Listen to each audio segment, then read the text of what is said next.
Pemerintah Kabupaten Bandung di bawah pimpinan Bupati Dadang Supriyatno terus bekerja keras untuk mengoptimalkan pendapatan asli daerah atau PAD.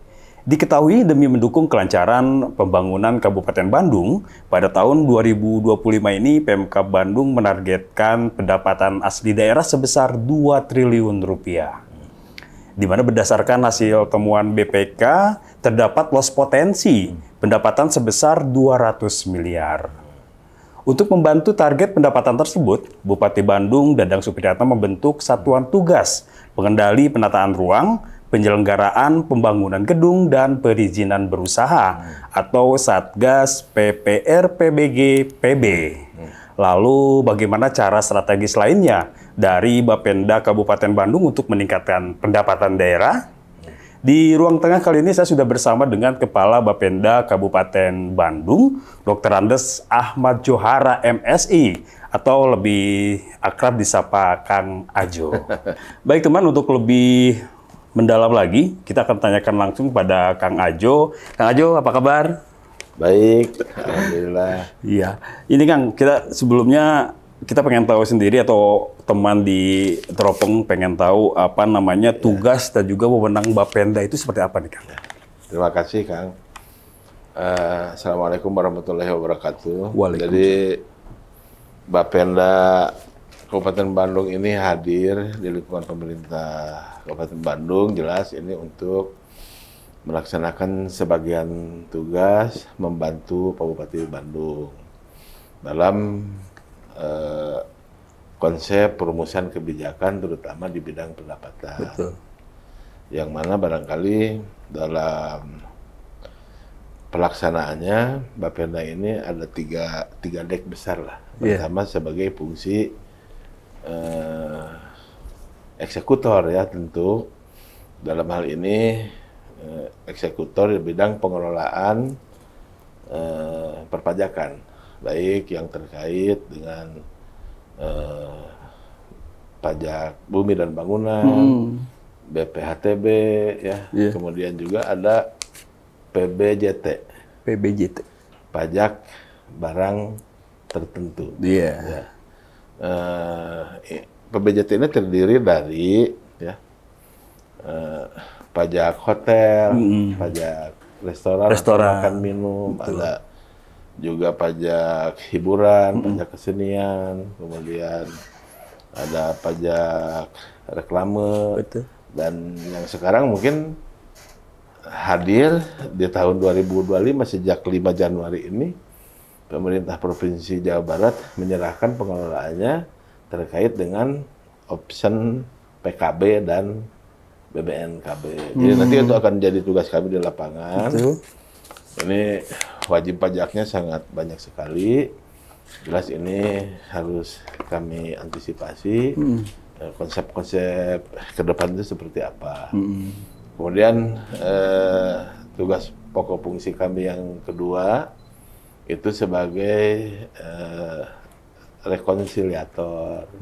Nah ini jadi bagaimana mungkin kita bisa merekonsiliasi berbagai jenis pajak maupun retribusi setiap saat, karena memang kan unsur pimpinan atau masyarakat luas juga ingin tahu sejauh mana perkembangan data perpajakan yang ada di kita. Dan alhamdulillah mungkin di dashboard Bapenda sekarang sudah tersaji data-data yang tersaji saat ini, data segar gitu ya. Jadi setiap perkembangan pendapatan itu bisa dilihat dan bisa dilihat secara langsung oleh masyarakat. Seperti itu. Langsung mengakses aplikasi atau webnya dari Bapenda? Itu sedang kami bangun, hanya sekarang kerangka dasarnya sudah kita mulai. Yang ketiga jelas fungsi koordinator. Koordinasi mungkin karena posisi kita ada di pemerintah kabupaten, jelas ini harus ada koordinasi yang tinggi dengan pemerintah pusat. Apalagi mungkin di era saat ini. Di era pemerintahan saat ini yang cukup signifikan begitu ya, perubahan-perubahan kebijakannya, baik di soal pengelolaan keuangan, kemudian di soal pendapatan, perpajakan, ada efisiensi, Betul. ada beberapa mungkin pendapatan yang sekarang sangat dibatasi, seperti untuk masyarakat berpenghasilan rendah. Iya. Ya, kemudian rumah-rumah yang bersubsidi itu kan tidak dipungut pajak. Pemkab Bandung setelah saya hitung ini kehilangan potensi juga sekitar di angka 26 miliar ini. Ini kan harus jelas dicari Solusinya mungkin ya? solusinya di mana menggantinya kita. Iya. Dan ya alhamdulillah dari berbagai kegiatan atau pencerahan yang dilakukan oleh pimpinan, seperti halnya kemarin ada undangan di Bekasi, di Yogyakarta yang memberikan gambaran sumber pendapatan yang kira-kira bisa dimaksimalkan di daerah itu seperti apa. Insya Allah itu akan menjadi bidang garapan. Bidang garapan ke depan. Siap. Ya kita tahu Pak Bupati ini memiliki target 2 triliun ya Kang ya untuk di tahun 2025 ini. Ya. Nah, tentunya bisa dirinci nih Kang nih sektor apa saja dan juga rencana ke depannya gimana nih? Ya. Angka 2 triliun ya nampaknya ini kita bismillah lah. Bismillah. Ya. Karena terjadi peningkatan yang cukup tinggi, namun ya dilihat dari sisi potensi mudah-mudahan ini bisa tercapai. Betul. Tapi kami tetap optimis ya. Iya. Karena kan angka sebelumnya target ini kan di tahun 2024 1,6 triliun ya. Tercapai memang di 1,4 triliun dan sekarang masuk ke 2 triliun ya, yang harus kita sehingga ya dengan capaian atau target yang ingin dicapai yang cukup tinggi ini ya perlu terobosan-terobosan, Betul. perlu inovasi gitu ya. Ya kalau dirinci secara garis besar barangkali dari pajak daerah mudah-mudahan bisa sampai di angka 1,3 triliun. Betul. 500 miliar barangkali dari retribusi. Iya. Dari lain-lain pendapatan asli daerah yang sah, mungkin sekian sisanya seperti itu. Iya. Kalau untuk kesadaran sendiri nih Kang, kesadaran dari apa namanya? Kalau kita tahu di Kabupaten Bandung kan untuk sektor wisata cukup banyak juga ya Kang ya. Ya. Kayak di daerah selatan kayak gitu. Ini kesadaran untuk membayar pajaknya nih bagaimana nih? Nah ini, jadi persoalan kesadaran membayar pajak ini nampaknya menjadi persoalan semua pihak. Dan ini harus selalu diingatkan, harus secara persuasif kita selaku petugas pengelola pajak juga harus dengan bijak bagaimana mungkin melakukan langkah-langkah supaya para wajib pajak itu dengan senang hati. Karena kan siapa orang sih kalau ditagih pajak senang kan seperti itu. Kadang-kadang susah ya. Kalau seperti itu ya kondisi di lapangan seperti itu. Jadi kalau saya mendengar dari para petugas di lapangan ya ceritanya dari cerita menyedihkan, menyenangkan dan sebagainya. Betul. Ya, tapi alhamdulillah ini bisa berjalan terus. Ya dalam arti ya kita akan terus berusaha lah mencari solusi, terutama terobosan-terobosan yang akan kita bangun. Ya kita harus langkah awal nih harus segera memperkuat posisi sumber daya manusia. Kita punya di Kabupaten Bandung punya 4.000 kader pendapatan di lapangan yang siap mungkin bantu kita untuk melakukan optimalisasi pendapatan ini. Selain itu kita juga punya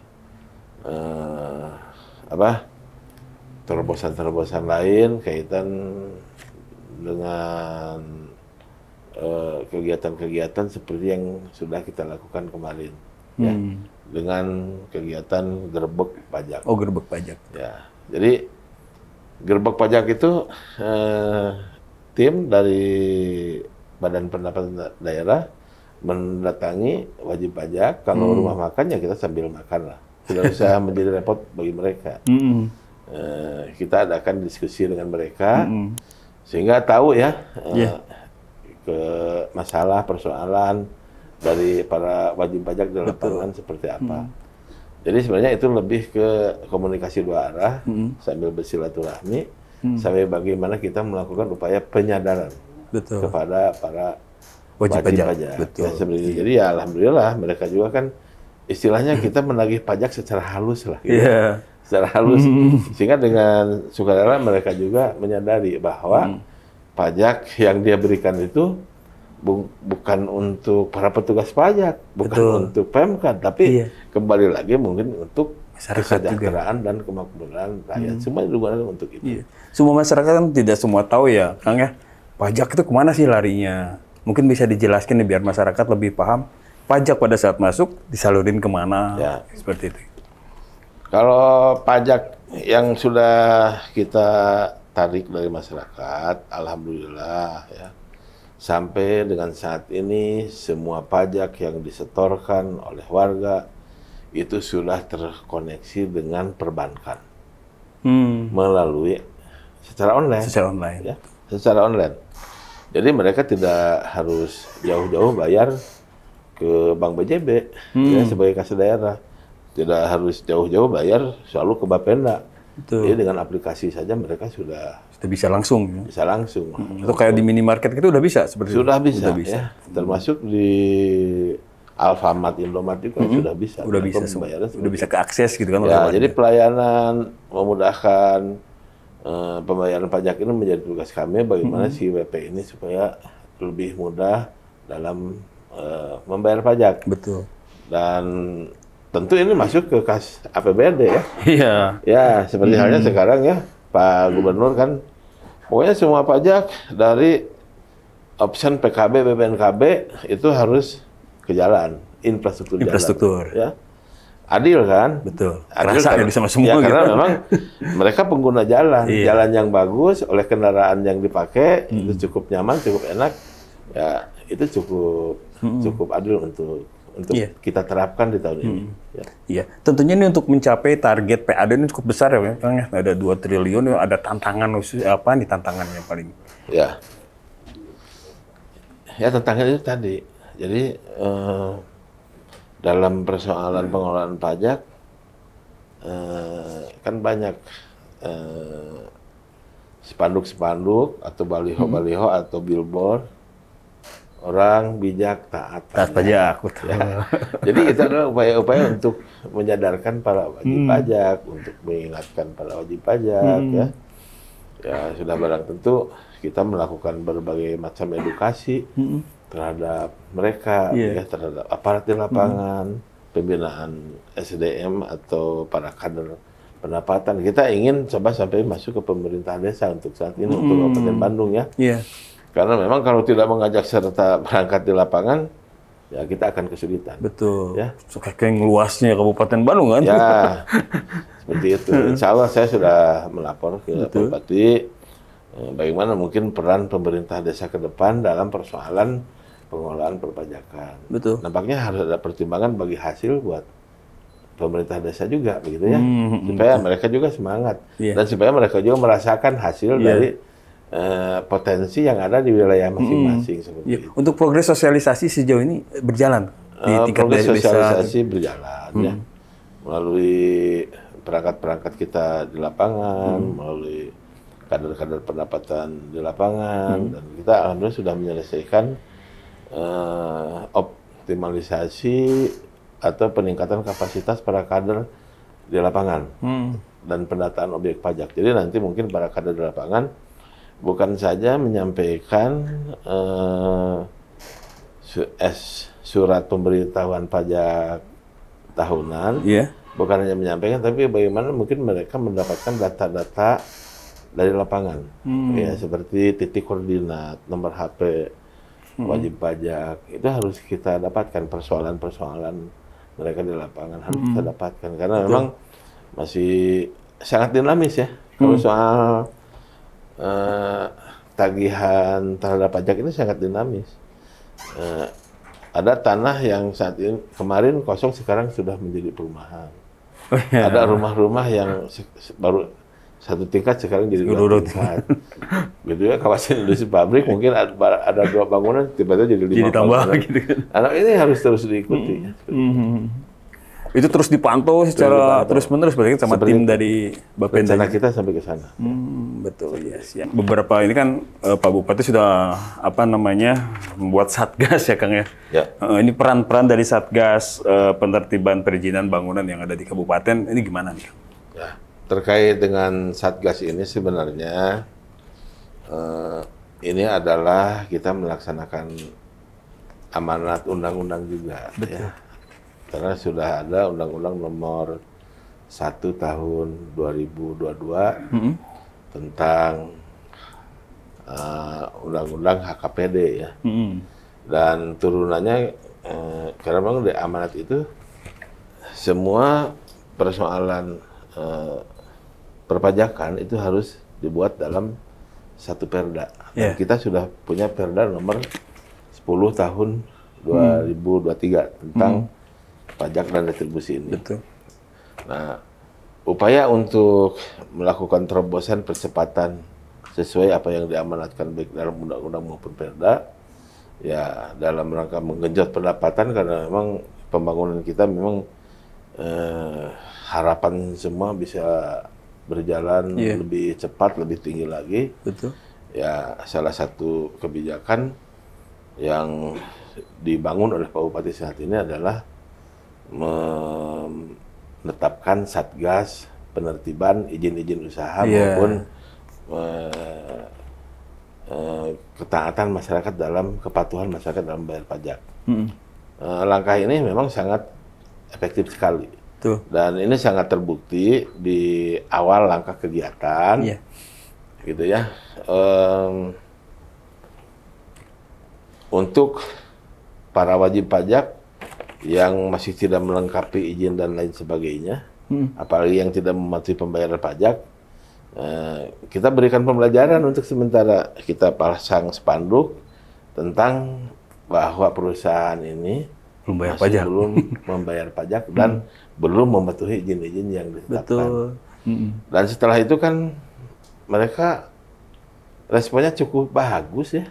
Ternyata besok lusanya mereka langsung datang dan membayar pajak. Oh, setelah dipasang itu? Ya, ketika datang ke Bapenda, ya selesaikan perpajakannya, pembayarannya. Kita arahkan juga mungkin ke Dinas PUTR, ya, untuk menyelesaikan izin-izin yang terkait dengan izin usaha ini. Ya, seperti itu. Ini mungkin sebuah inovasi bagus ya, yang harus kita laksanakan, dan alhamdulillah hanya dalam waktu 2 minggu setelah kita hitung nampaknya ada para wajib pajak baru juga ikut mendaftar semua. Gitu ya. Jadi ada peningkatan mungkin gitu. Ada peningkatan. Betul. Baru sekitar 2 minggu itu dihitung ya oleh tim. Mudah-mudahan sudah ada peningkatan di angka 90 miliar.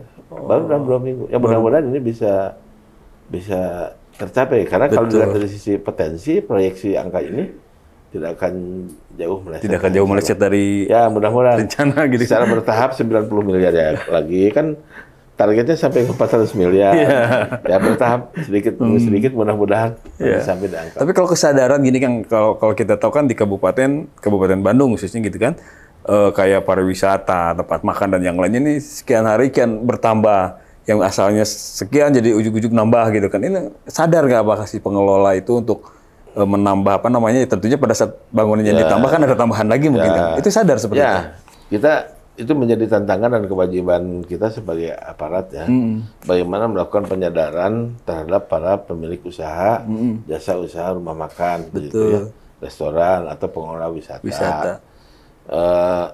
Sebenarnya sangat mudah ya untuk bisa dipahami, karena kan yang membayar pajak itu bukan pemilik usahanya, yang membayar pajak itu adalah konsumen yang makan di situ. Jadi masyarakat juga.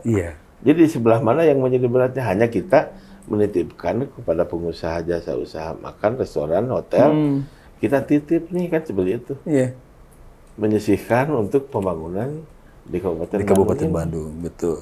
Setelah mereka tahu ya rata-rata mereka merespon ya benar juga. Nggak masalah kan, mereka tidak dirugikan, hanya kita menitip supaya proses pembayaran pajak ini berjalan. Betul. Ya. Ini kalau berdasarkan KPK ini ada loss potensi pendapatan di kabupaten sebesar 200 miliar kan? Ya. Nah ini di mana nih bisa dijelaskan? Ya. Jadi yang dimaksud loss potensi 200 miliar itu ya saya setuju lah ya. Ya bidang apa? Misalnya? Dalam rangka menyemangati kita untuk menggali potensi pajak lebih optimal lagi gitu ya. Yeah. Jadi bukan ada kasus 200 miliar uang disembunyikan, bukan. Bukan, betul. Ini loss potensi itu ada potensi uang yang segitu belum tergali. Nah, makanya mari kita bersama-sama untuk menggali potensi yang 200 miliar ini ya. Dengan berbagai macam upaya seperti yang tadi dilakukan, inovasi-inovasi yang ditampilkan oleh Pak Bupati maupun oleh Bapenda, ya dalam rangka mengejar angka itu. Mudah-mudahan lebih dari 200 bahkan ya. Iya. Jadi temuan BPK setuju harus seperti itu. Betul. Kalau memang semuanya ingin semangat. Kalau tidak ada temuan itu mungkin kita berleha-leha. Iya, betul. Tidak semangat, kurang semangat seperti itu. Iya, ini kabarnya ada Bapeda pernah menyegel tempat usaha yang nakal. Ini benar pernah ada kejadian di Kabupaten Bandung? Menyegel. Ya, menyegel tempat usaha yang masih belum mematuhi pembayaran pajak maupun perizinan. Ya, bukan, kita sudah ada 3 kemarin yang kita segel dan terbukti mereka pada menyadari akhirnya ya. Kalau tidak dengan cara lemah lembut kita nggak direspon misalnya. Ya tidak ada respon ya terpaksa ada tindakan yang lebih dari itu. Paling tinggi itu disegel, Kang? Disegel, ya mungkin disegel. Kalau disegel masih belum ada perubahan, mungkin bisa ke pembongkaran ya. Ya mungkin dengan kawan-kawan Satpol PP dan lain-lainnya mungkin kita akan terus bergerak untuk ini. Tapi direspon dengan baik pada saat dilakukan penyegelan. Direspon dengan baik mereka juga. Dan hasilnya wajib pajaknya dipenuhin gitu kan? Ya, karena memang kan langkah kita tuh bukan sekedar dukungan dari unsur pimpinan, dari Pak Bupati, Pak Sekda, tapi kan dari Forkopimda, dari Pak Kapolres, dari Pak Kejari, dari Pak Dandim, semua bergerak untuk memacu peningkatan pendapatan ini. Betul. Ini untuk membangun kesadaran masyarakat dalam membayar pajak tentunya. Kita tahu yang kita sering lihat ada spanduk ataupun ada sanksi tegas. Selain itu nih Kang, untuk membangkitkan para wajib pajak sadar gitu bahwa dia harus membayar pajak dan untuk dirinya sendiri, untuk kita semua dinikmatin. Gimana nih Kang untuk cara membangkitkan kesadaran masyarakat? Ya, kita harus pertama nih, kalau menurut saya ya. Sebelum ke masyarakat harus kita beri contoh dulu. Contoh dulu. Ya. Jadi kalau kita sebagai unsur aparatur pemerintahan juga harus beri contoh dong. Jangan nyuruh masyarakat bayar pajak, kita tidak bayar pajak. Kitanya enggak. Ya berikan teladan kepada mereka seperti itu. Betul, ya. betul. Contoh yang baik. Kemudian kita sebagai pengelola perpajakan, ya jangan sekali-kali melakukan pelanggaran penyelewengan uang pajak. Karena sekali ternoda, kita sulit dipercaya lagi. Betul. Gitu. Tapi kalau semuanya clear, masyarakat juga akan percaya. Dan alhamdulillah sampai dengan saat ini, kita bersama kawan-kawan di Bapenda, ini cukup baik ya. Yeah. Tidak ada terdengar kasus-kasus manipulasi tentang pajak. Ya. Alhamdulillah, saya acungi jempol, terima kasih kepada kawan-kawan di Bapenda sampai dengan saat ini. Sampai saat ini gitu kan. Mudah-mudahan ke depannya nggak ada ya Kang ya. Jangan sampai ada kejadian. Iya, saya pengen tahu tentang kan pemerintah sekarang sedang mencanangkan efisiensi anggaran. Ya. Seperti itu. Tentunya untuk Bapeda di Kabupaten Bandung sendiri ini terpengaruh atau biasa-biasa aja gitu kan. Kita jangan terlalu cepat merespon sebuah kebijakan. Tapi coba mungkin lihat dulu kedalaman kebijakan tersebut. Betul. Jadi yang dimaksud efisiensi itu tidak hilang anggaran, hanya memindahkan dari perjalanan dinas ke infrastruktur, kan seperti itu. Dari perjalanan dinas ke pembangunan sekolah, ke pembangunan jalan. Kan itu nggak salah, bagus-bagus saja, nggak jadi masalah itu. Nggak terlalu berpengaruh gitu, bukan dihilangkan. Bukan dihilangkan, jadi efisiensi itu bukan angka hilang.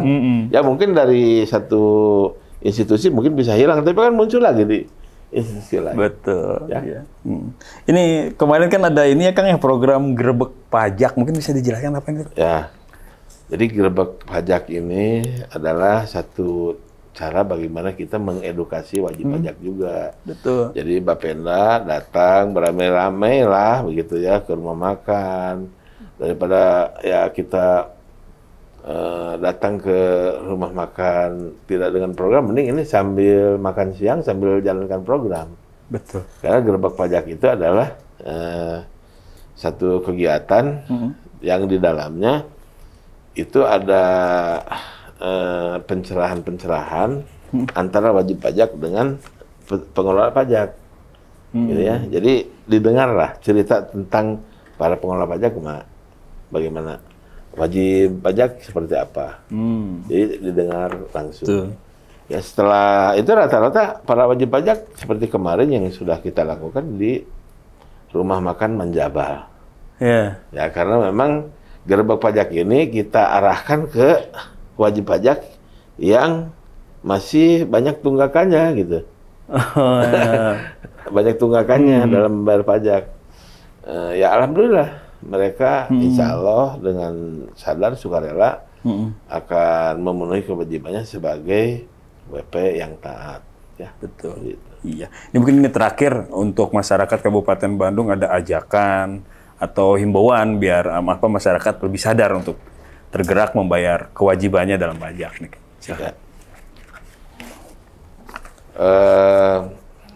Kami mungkin dari pemerintah Kabupaten Bandung dalam ini dari Badan Pendapatan Daerah mengajak kepada semua warga untuk segeralah mematuhi, mentaati pembayaran pajak tepat pada waktunya dan tepat jumlahnya. Insya Allah pajak yang Bapak Ibu bayarkan akan kami gunakan sebesar-besarnya untuk kemakmuran rakyat juga.